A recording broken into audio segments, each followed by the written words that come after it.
Assalamualaikum warahmatullahi wabarakatuh. Sebelumnya perkenalkan saya Sofiatul Hasanah NIM 181013.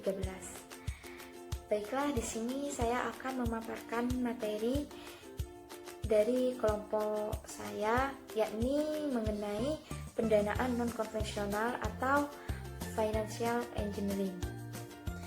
Baiklah, langsung saja.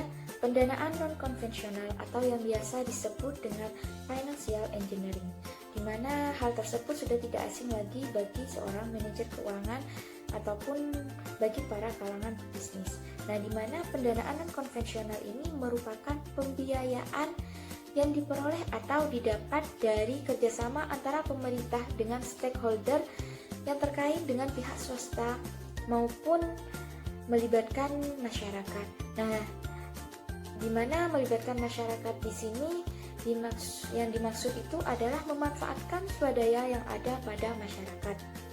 Nah, di mana dalam hal ini pihak stakeholder itu melakukan kerjasama dengan pemerintah dalam kegiatan pembangunan, di mana kedua belah pihak tentunya sama-sama mendapatkan keuntungan dari kegiatan pembangunan tersebut. Tidak terkecuali manfaatnya juga dirasakan oleh masyarakat sekitar. Nah, selanjutnya sumber pendanaan non-konvensional ini contohnya yaitu seperti obligasi, linkage, program PSL, dan masih banyak lagi yang lainnya. Nah, di sini obligasi pada dasarnya merupakan surat pengakuan utang dan pinjaman yang diterima oleh perusahaan penerbit obligasi dari masyarakat pemodal. Nah, tentunya adanya obligasi ini memiliki tujuan, di mana dalam hal ini tujuan dari adanya obligasi yakni membiayai kegiatan investasi sektor publik yang menghasilkan penerimaan dan memberikan manfaat bagi masyarakat. Nah, pada kata memberikan manfaat tersebut, tentunya obligasi ini memiliki dampak positif bagi masyarakat. Nah, salah satu dampak positifnya yakni mendorong partisipasi masyarakat dalam proses pembangunan. Kemudian juga dapat meningkatkan fungsi kontrol masyarakat terhadap kinerja pemerintah daerah, dan tentunya juga dapat meningkatkan lapangan pekerjaan. Nah, selain dampak positif terhadap masyarakat, adanya obligasi ini juga memiliki dampak positif bagi para investor, di mana obligasi ini dapat memberikan manfaat bagi para investor untuk melakukan diversifikasi portofolio investasi sehingga dapat meningkatkan investasi bisnis dalam negeri.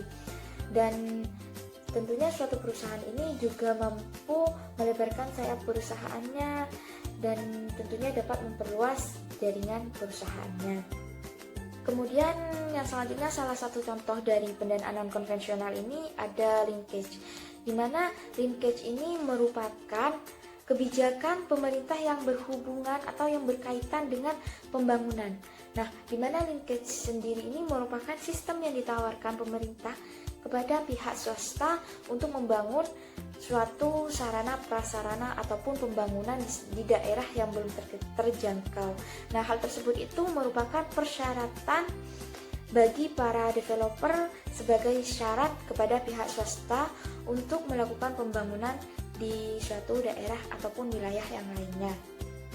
Nah, selain obligasi dan linkage tersebut, ada juga contoh dari sumber pendanaan non-konvensional, yakni juga ada yang bersumber dari dana masyarakat, di mana memang pada dasarnya pendanaan non-konvensional ini lebih menitik beratkan pada partisipatif masyarakat dalam memenuhi kebutuhan sarana dan prasarana di dalam suatu wilayah.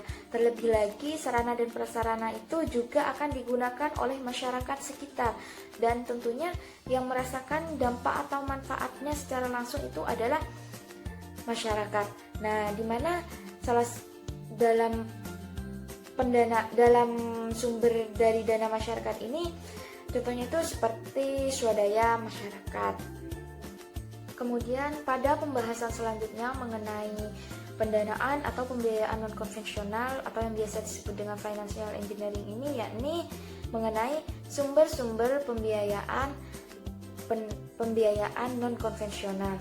Nah, di mana pada umumnya itu pembiayaan non-konvensional ini dibagi menjadi 3. Yang pertama itu ada pembiayaan melalui pendapatan, pembiayaan melalui kekayaan, dan yang ketiga itu pembiayaan melalui utang. Yang pertama, pembiayaan melalui pendapatan. Nah, sebelumnya pendapatan ini merupakan penerimaan baik berupa uang maupun berupa barang yang berasal dari pihak lain maupun hasil industri yang dinilai atas dasar sejumlah uang dari harta yang berlaku pada saat itu juga. Nah, tentunya pendapatan ini sangat berpengaruh bagi keberlangsungan dari suatu usaha, di mana semakin besar pendapatan yang diperoleh dari usaha tersebut, maka semakin besar pula kemampuan suatu usaha tersebut dalam membiayai segala pengeluaran dan juga kegiatan-kegiatan yang akan dilakukan. Nah, sumber-sumber dari pendapatan ini ada 3. Yang pertama itu pendapatan operasional, yang kedua ada pendapatan non-operasional, dan yang terakhir ada pendapatan luar biasa.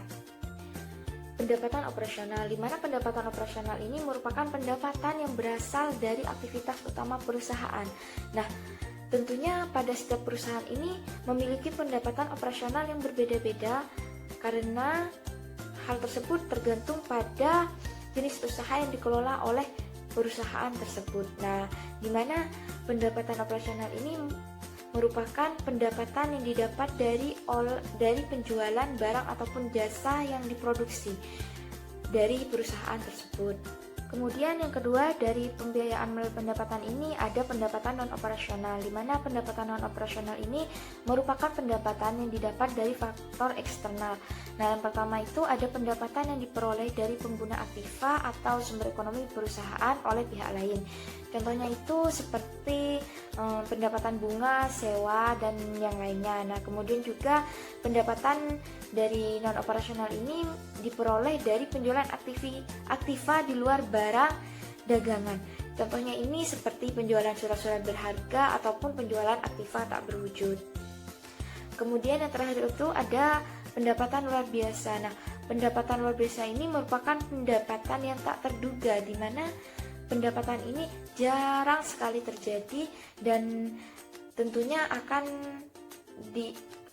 sangat diharapkan untuk terulang lagi di masa yang akan datang. Kemudian yang kedua, dari sumber-sumber pembiayaan non-konvensional ini ada pembiayaan melalui kekayaan. Nah, di mana pembiayaan melalui kekayaan ini merupakan pembiayaan yang berasal dari kekayaan sendiri ataupun modal sendiri. Nah, di mana merupakan entitas yang dimiliki oleh pemilik usaha terhadap aset bersih. Di mana jenis pendanaan yang diberikan lewat ekuitas ini adalah ada 2, yakni ada saldo laba ditahan dan menerbitkan saham. Nah, dari saldo laba ditahan ini perusahaan dapat memperoleh pendanaan melalui ekuitas dengan menahan laba dan tidak membagikannya atau dibagikan secara dividen kepada para pemilik. Kemudian dengan cara menerbitkan saham ini, perusahaan juga bisa mendapatkan pendanaan secara ekuitas dengan menerbitkan saham, baik saham biasa maupun saham preferen. Dan yang terakhir ada pembiayaan melalui utang, di mana dalam pembiayaan melalui utang ini biasanya itu dilakukan dengan cara melakukan peminjaman terhadap lembaga keuangan. Biasanya ini suatu perusahaan itu untuk mendapatkan pendanaan itu meminjam kepada suatu perusahaan. Nah, sebagai pihak peminjam, suatu perusahaan ini harus memberikan secara terperinci rencana keuangannya karena faktor-faktor seperti rencana penggunaan dana, kondisi keuangan perusahaan itu dapat mempermudah atau dapat mendukung suatu lembaga itu untuk memberikan pinjaman terhadap pihak perusahaan. Kemudian yang kedua itu dengan cara menerbitkan obligasi. Biasanya hal ini dilakukan oleh perusahaan-perusahaan besar, di mana cara memperoleh dana itu dengan cara menerbitkan obligasi yang dimiliki, di mana obligasi ini merupakan sekuritas utang jangka panjang yang dibeli oleh para investor. Nah, kemudian yang terakhir itu dengan cara menerbitkan surat berharga. Beberapa perusahaan besar juga melakukan hal ini, yakni dengan cara memilih menerbitkan surat berharga, yakni merupakan sekuritas utang jangka pendek yang biasanya diterbitkan saat kondisi keuangan perusahaan dalam kondisi keadaan baik. Kemudian yang selanjutnya dari pembahasan pendanaan non konvensional ini ada instrumen-instrumen dari financial engineering atau pendanaan non konvensional.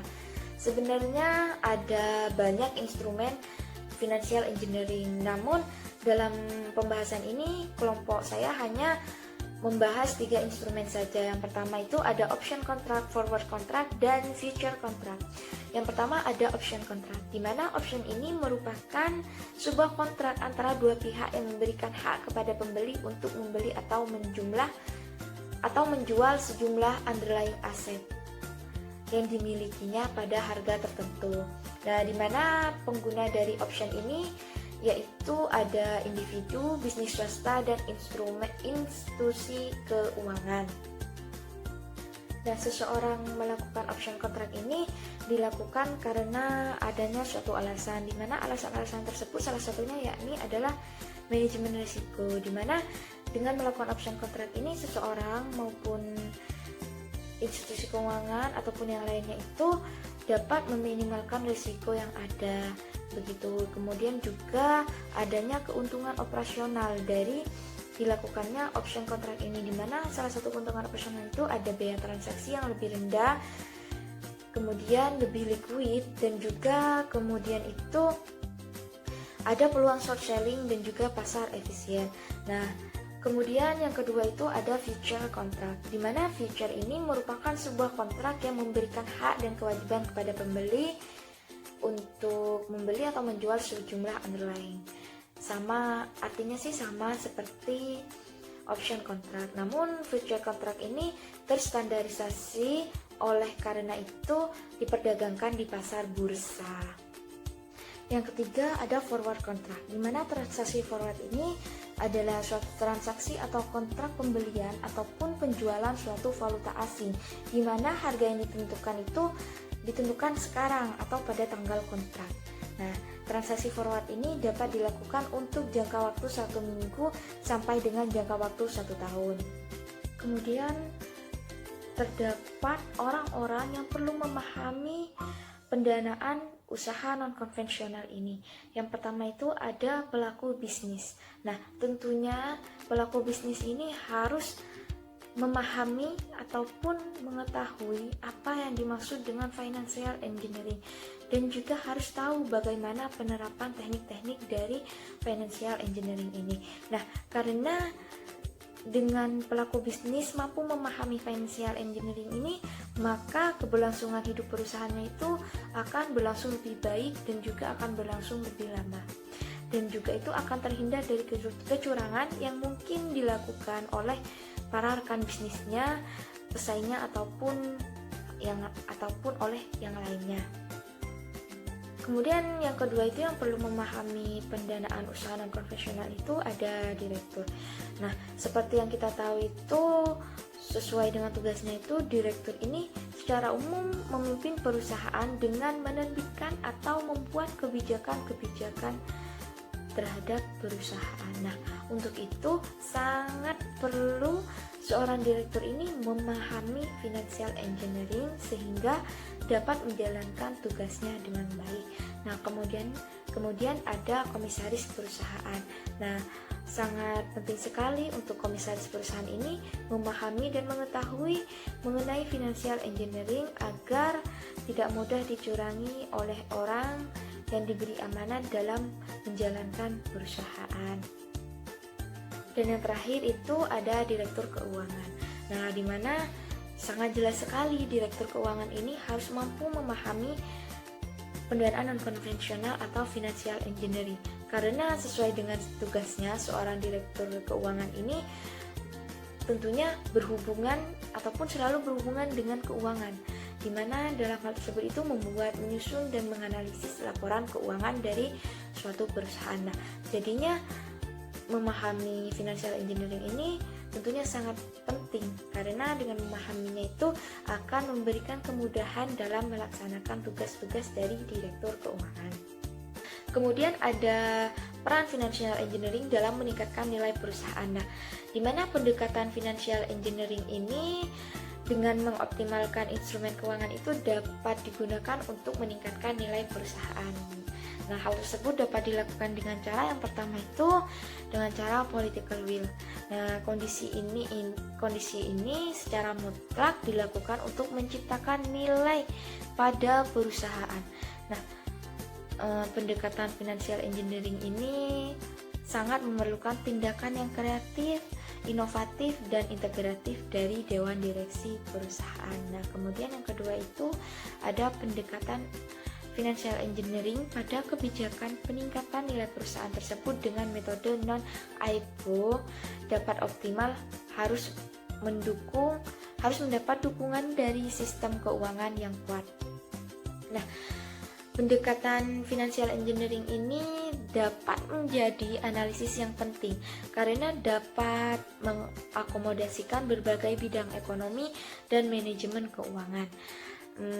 Secara definisi ini dapat disimpulkan pendekatan financial engineering ini memiliki penekanan pada aspek inovatif dan kreatif dalam rangka rancangan pemecahan masalah kebijakan privatisasi suatu perusahaan tersebut. Nah, salah satu tujuan dari financial engineering dalam perusahaan ini adalah agar terciptanya beragam produk keuangan modern serta melakukan penerapan manajemen risiko yang efektif dan mempelajari metode valuasi perusahaan. Nah, kemudian pada pembahasan pendanaan non-konvensional ini ada kelebihan dan kekurangan dari sumber-sumber pendanaan non-konvensional. Yang pertama itu ada obligasi, di mana kelebihan dari obligasi ini adalah tingkat bunganya yang bersifat konsisten. Dalam artian itu tingkat bunga dari obligasi ini tidak dipengaruhi harga pasar obligasi. Nah, kemudian pemegang obligasi dapat memperkirakan pendapatan yang akan diterima karena pada kontrak perjanjian sudah ditentukan secara pasti hak-hak yang akan diterima oleh para pemegang obligasi. Nah, kemudian dari keuntungannya ini investasi obligasi dapat melindungi risiko pemegang obligasi dari kemungkinan terjadinya inflasi.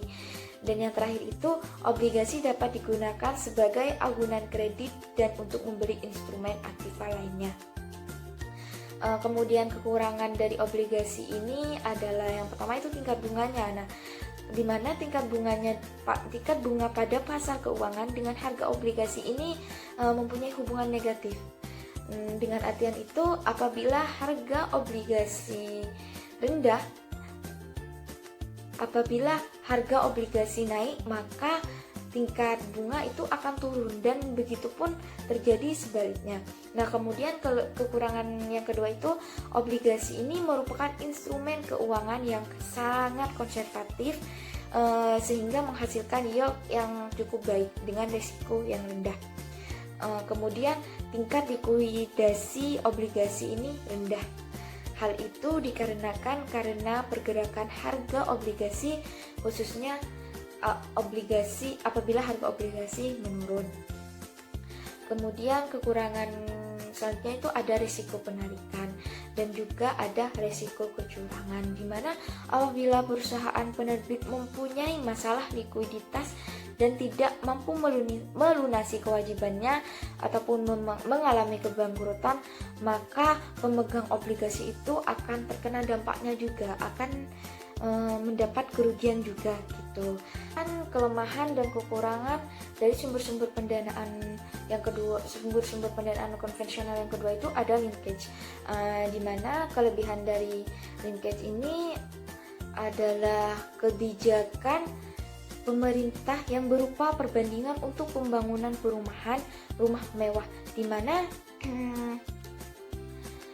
hal tersebut itu seorang stakeholder ini jika ingin membangun suatu perumahan mewah harus melakukan suatu pembangunan prasarana untuk pemerintah ataupun untuk masyarakat gitu.